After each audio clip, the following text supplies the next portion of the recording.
मैं देवों के देव महादेव के चरणों पर प्रणाम करती हूँ। मैं गौरी पार्वती मैया भवानी के चरणों पर प्रणाम करती हूँ।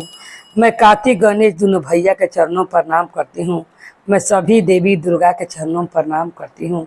जितने गुरु भाई बहन लोग उनको मैं प्रणाम करती हूँ और महादेव से ही दया मांगती हूँ कि हे महादेव आप सब पर दया कीजिए, आप पल पल दया कीजिए। हे महादेव गुरु भाई बहन लोग, आज आप लोग मैं माता रानी के कथा सुनाने वाली हूँ। एक गांव में राधिका अपना पति के साथ रहती थी। राधिका और राधिका के पति बहुत ही निष्ठा भाव से माता रानी के पूजा पाठ करते थे। मगर जहाँ पर वो पूजा पाठ करने जाते थे वहाँ पर मंदिर अभी बना नहीं था।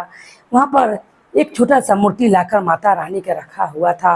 मगर वहीं पर गांव के लोग सब मिलकर पूजा पाठ करते थे और नवमी का दिन आने वाला ही था। अब नवरात्र चढ़ने ही वाला था। ये गांव के लोग बहुत उत्साहित थे और इधर आराधना जो थी वो माता रानी के पूजा के लेके बहुत ही उनका मन में बहुत श्रद्धा भाव जगा हुआ था कि कब नवरात्र चढ़े और मैं कब मैया रानी के रोज रोज मैं जाऊँ मंदिर में माता रानी के पूजा पाठ करूं। इधर जिस जमीन पर माता रानी का मंदिर था बना हुआ, क्योंकि मंदिर पूरा बना हुआ नहीं था, थोड़ा सा ईंटा से चारों पट्टी घेरल था और उसी में माता रानी का मंदिर रखा हुआ था।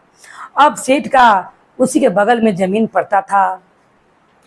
सेठ जी ये फिराक में थे कि मंदिर के पास ही मेरा जमीन पड़ता है, अब मैं कैसे कर कर ये जमीन यहाँ से बेचूं और मैं बेच कर यहाँ से कुछ पैसा ज़्यादा कमा लूँ। सेठ जी एक दूसरे आदमी से उस ज़मीन बेचने के लिए बात करते हैं और बात कर कर उन्हें बुलाते हैं और कहते हैं कि मैं ये ज़मीन बेचना चाहता हूँ जहाँ पर मंदिर है, क्योंकि मंदिर मेरा ज़मीन में ही पड़ता है और ये गांव के लोग हैं जो भगवान को, एक माता रानी को, मूर्ति को, ये सच को भगवान मानकर, मैया मानकर इन्हें पूजा पाठ करते हैं और मेरे ज़मीन पर दाखिल किए हुए हैं। मुझे कुछ समझ में नहीं आता है। वो सेठ कहता है कि मुझे कुछ समझ में नहीं आता है कि मैं ज़मीन को कैसे बेचूं। वो दूसरा गांव से जो ज़मीन किनने के लिए आदमी आए रहता है वो कहता है सेठ जी आप सब कुछ मेरे ऊपर छोड़ दीजिए। मैं ऐसा कुछ युक्ति लगाता हूँ कि जितने गांव के लोग हैं ये सब लोग मेरे बात में आ जाएंगे और पूजा पाठ करना यहाँ से बंद कर देंगे। इधर उस गांव में वर्षा ना होने के कारण से लोग के घरे अनाज का बहुत दिक्कत हो गया था। लोग बहुत मुश्किल से अपना जीवन गुजर कर रहे थे, क्योंकि लोग के लिए खेत बाड़ी तो था मगर वर्षा ना होने के कारण से अनाज हो नहीं रहा था। गांव के लोग अबरी सोचे थे कि माता रानी के नर्तन में धूमधाम से मैया का पूजा करेंगे और माता रानी को इतना प्रसन्न करेंगे कि मैया रानी हम लोग पर दया करेंगी और वर्षा माता रानी जरूर करवाएंगी। ये सोचकर माता रानी के गांव के लोग सब मिलकर धूमधाम से पूजा की तैयारी में लग जाते हैं। मगर आराधना के जो पति थे वो उस गांव के बहुत ही अच्छे व्यक्ति थे और वो गांव के मंदिर का बहुत ध्यान रखते थे। वो माता रानी को घाम ना लगने देते थे, क्योंकि छत तो होइल नहीं था, सिर्फ दीवार का किनारे किनारे दीवार घेरा हुआ था।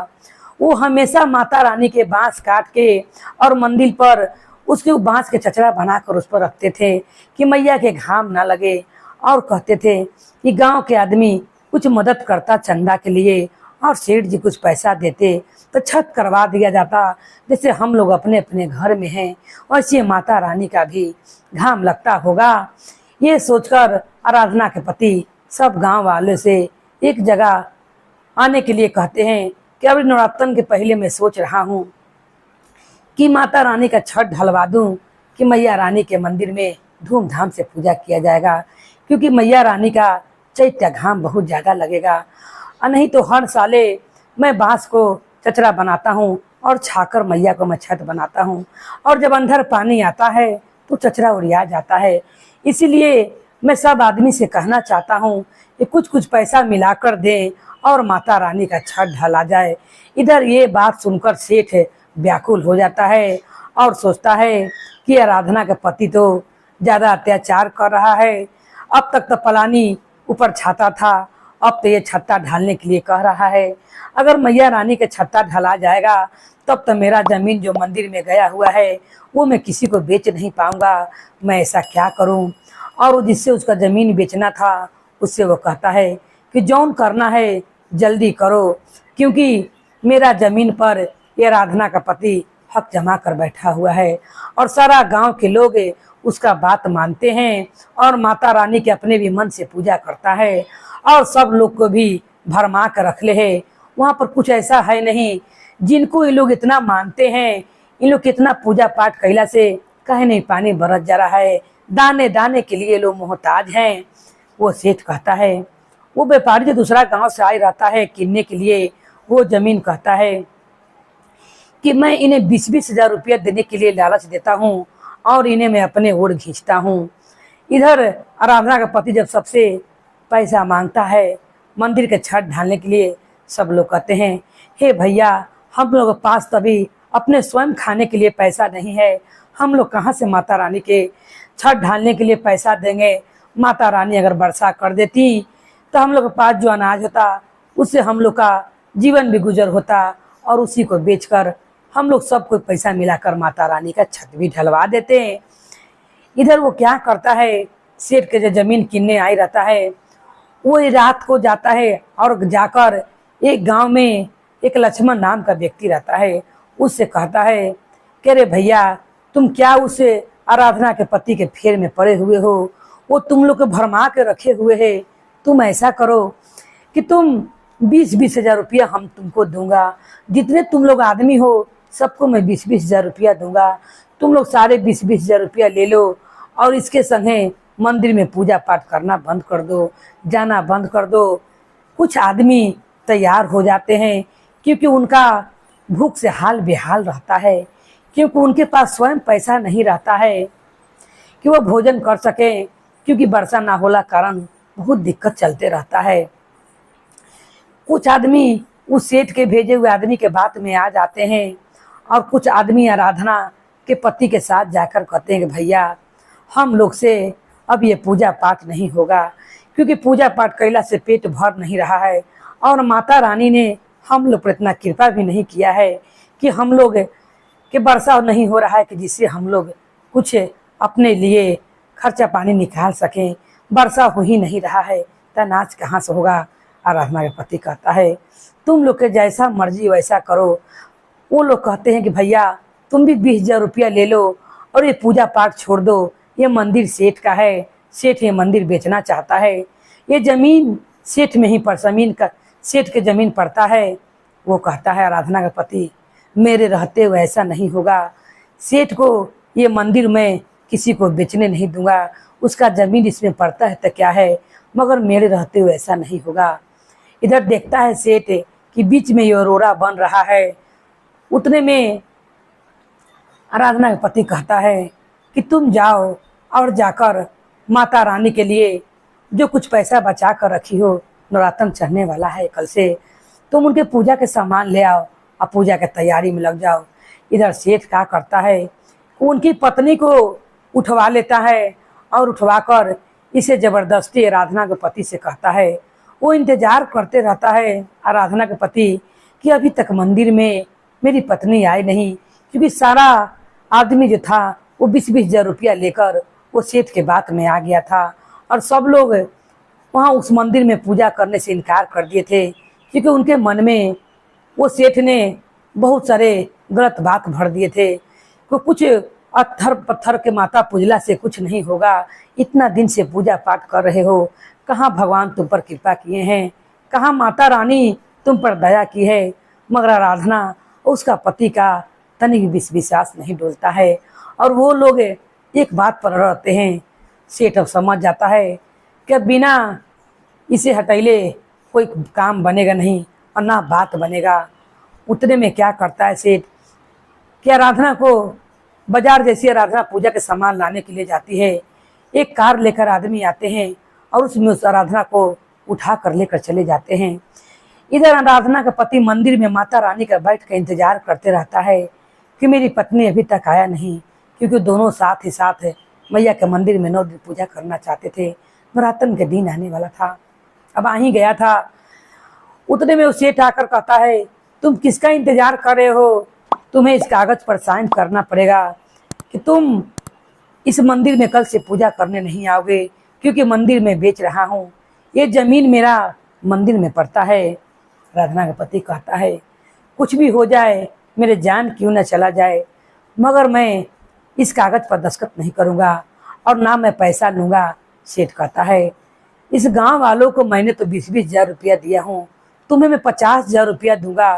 कल से अगर तुम्हें मंदिर में पूजा करने ना आओ तो मैं इस मंदिर को दीवार को तुड़वा कर, ये जो पत्थर की छोटी सी मूर्ति माँ है, इनको मैं यहाँ से हटाकर ये जमीन में उस व्यापारी को दे दूंगा, नहीं तुम्हारी पत्नी का जान चला जाएगा। आराधना का पति कहता है, माता रानी ऐसा होने नहीं देंगी। माता रानी, तुम्हारा पाप का घड़ा भर गया है, अब तुम्हारा अंत स्वयं माता रानी करेंगी। इतने में उस मंदिर से ढेर तेज निकलता है, एकदम तेज निकलकर माता रानी वो छोटी सी पत्थर की मूर्ति में से माता रानी सिर पर सवार उस मंदिर में दर्शन देती हैं। जितने गांव के लोग पैसा ले रहते हैं, सब लोग बाहर खड़े रहते हैं। जब वो तेज निकलता है, सब लोग अपने आंख पर हाथ रख लेते हैं माता रानी के तेज से। माता रानी सिर पर सवार, 10 भुजा माता, सब अस्त्र शस्त्र लिए हुए, लाल चुनरी पहने हुए मैया, पूरा गहना से सजी माता लाल लाल चुनरी में सिर पर सवार उस मंदिर में दर्शन देती हैं और देखकर कहती हैं कि रे दुष्ट, तुम मेरे भक्त पर क्यों अत्याचार कर रहे हो? तुम्हारा पाप का घड़ा भर गया है। तुमने इस गांव वाले आदमी को बहुत भड़काए हो और भड़का कर तुमने इन्हें 20-20 हजार रुपया देकर लालच किया है, और तुम मेरे बने हुए मंदिर को एक तो तुमने छत करना जरूरी नहीं समझा, और तुमने ये थोड़ा सा दीवार भी जो उठा है उसे भी तुम तुड़वा कर इस जमीन को दूसरा को देने चाहते हो। आज मैं तुम्हारा खिस्सा ही तमाम कर देता हूँ।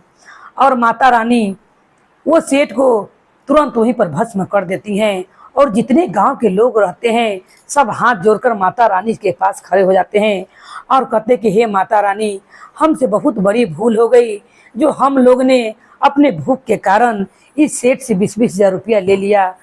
मगर ये भैया ने, आराधना के पति ने, कभी भी कोई भी दुख आपसे नहीं कहा और ना अपना भूख आपसे कभी बताया, क्योंकि उनको आप पर पूरा विश्वास था हे माता रानी।